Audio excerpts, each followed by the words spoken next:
ఈ రోజుల్లో ఏ పని చేయాలన్నా ఫస్ట్ కావాల్సింది డబ్బే. డబ్బే ప్రాధాన్యం కదా! ధనం మూలం ఇదం జగత్ అన్నారు కదా! మరి చిన్న నుండి పెద్దవారికి, చిన్న నుంచి పెద్ద పని వారికి ప్రతి ఒక్కరికి కావాల్సింది డబ్బే.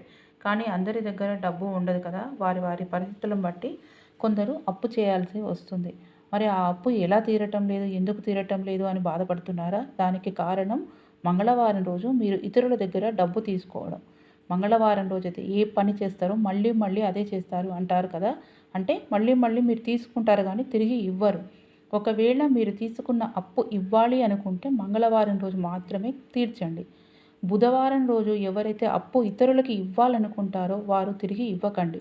ఎందుకంటే బుధవారం రోజు అప్పు ఎవరికైనా ఇస్తే అది తిరిగి మీకు రాదు. మీ కాళ్ళ చెప్పులు అరిగినా సరే మీ డబ్బు మీకు తిరిగి రాదు. ధనం మూలం ఇదం జగత్తు అన్నారు. అలాగే అప్పు లేనివాడు అధిక సంపన్నుడు. ఈ 2 విషయాలు గుర్తుపెట్టుకోండి.